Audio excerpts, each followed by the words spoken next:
Hello, I'm with Ashley with Interiors by Design Gallery. We're going to discuss with her. She has a brand new showroom, some great things going on, and we'll get to know her a little bit better. Ashley, thanks for being here with us. Thanks for having me. Of course. So tell us a little bit about your new showroom. That just opened up here recently? Absolutely. We dreamed about a year and a half ago as a team, after outgrowing our last space, about creating our own building and our own environment and our own brand, essentially. And so we said, instead of moving into somebody else's, let's just build our own. And so we just moved in December, and we cater to builders and to custom home remodelers, and then also do staging.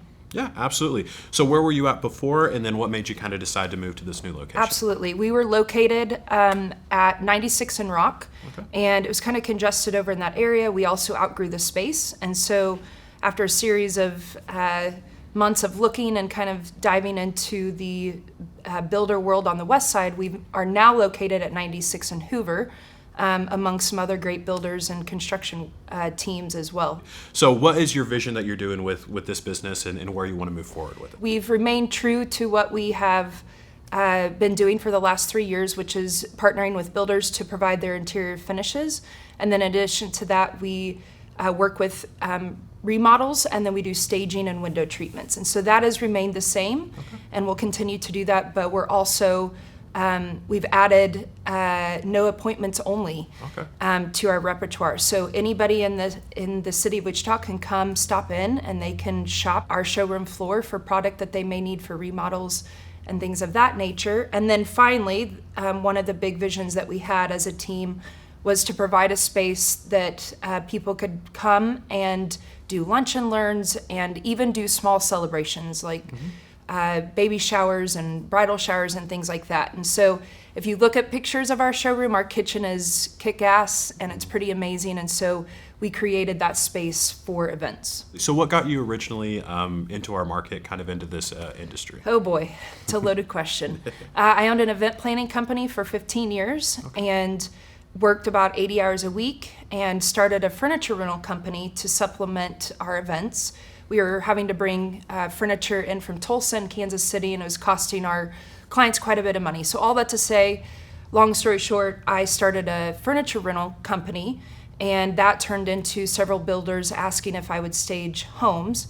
And then that turned into some connections with interiors previous owners, and they said, hey, through, long story short, like I said, but they basically asked if I'd want to buy the company. So I said, okay, and here we are about 4 years later. So. Perfect. So in that 4 years, we've seen COVID.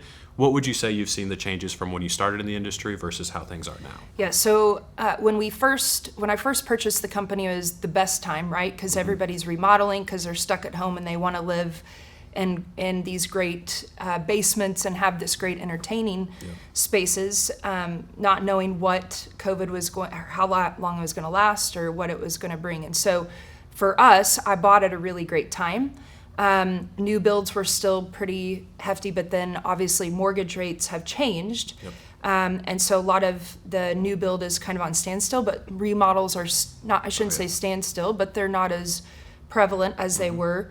Still moving, but remodels, and then just really diving into providing design for furniture and things like that people want to utilize too. So we're really just trying to tap into lots of different areas in the same industry, if that makes sense. No, absolutely. And how's your journey with WABA been? What are you involved in, and what does that look like for you? Yes. My first experience with WABA was really special, actually. Wes has become one of my greatest cheerleaders, and I think as a woman in a male-dominated industry, which I'm not a feminist by any means, but it's been a little bit hard to tap into and build some of those relationships. And so Wes has been a big fan.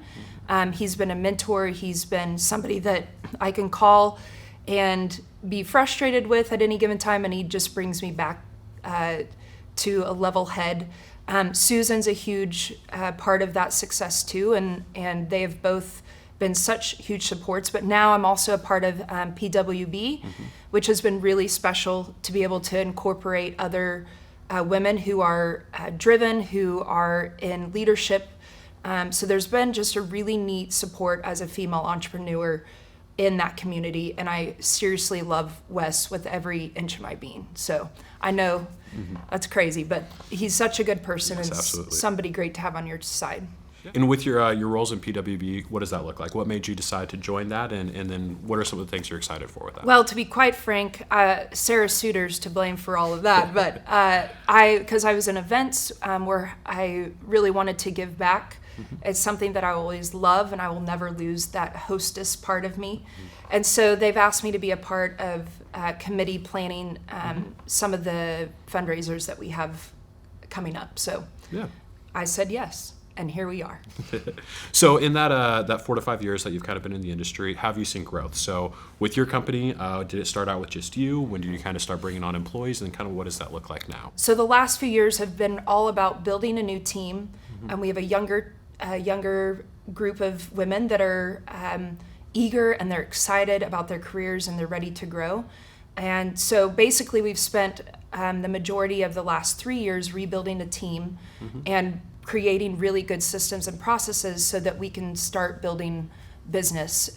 We needed a foundation, obviously, to be able to reach out to builders, reach out to different clientele, and we're ready for that. We're stoked. All right, so as a designer, what is the role that you fill for maybe not only a builder, but also a homeowner as well? We get the opportunity to come alongside builders and also homeowners to help guide them through the process. It can be a really overwhelming situation to make all these decisions, and then you walk into the showroom and you've got a multitude of options. And so our job is to really get to know the client, really get to know the builder, and then help guide them on selections. Erica, our lead designer, will prepare ahead of time for meetings, actually, and the client will send her Pinterest photos or whatever it may be, or the builder might have specifications, or we get the renderings for the home. And so instead of having this meeting be something that's overwhelming, we prepare ahead and provide options. Yeah. And then if they don't like any of them, then we walk them around the showroom. But our biggest job as a designer is to help guide and lead our customer to the best product that they could implement for their home. Yeah, absolutely. And like with a builder, what would you say your role would be for a builder in relation to just the individual homeowner? So it depends on the builder. Everyone, we tailor the way that we operate specifically to their needs. So some of them we just do specs and models. Some of them we do all of their customs. So it really depends on who the builder is and what part and how integrated we are into the process. And then what would you see for somebody seeking advice, coming into this industry, never been a part of it? What would you tell them? There's nothing wrong with needing help or needing advice in trying to learn the ropes of a somewhat complicated industry when you have a lot of different moving pieces. So you have the customer, but then you have the vendors that provide the product, and then you have the installation teams. So there's a lot of moving parts. So I wish I would have had somebody that was wiser and more educated. I do now, about 4 years later, which I think is really imperative, and it's really helped me as a leader grow the business. But it also creates this ability to have humbleness and just complete support from the ground up, essentially. In addition to that, I would say get involved as much as possible. So with WABA, it's been a huge blessing to be able to be a part of that group. We've gained business, we've gained partnerships, and most of all, a lot of really solid friendships with people. As you know, we're part of a really cool designer group in Wichita, and it's about collaboration versus competition. Obviously, there's a little bit of that, which is healthy, but it's been incredible to get involved, and that's how you gain awareness for your business, but also the support that you need, and then monetary success to some extent. So no, absolutely, and WABA is a fantastic avenue for that. Absolutely, especially with trying to find those people who've been in the industry for longer than us, the people that we want to learn from.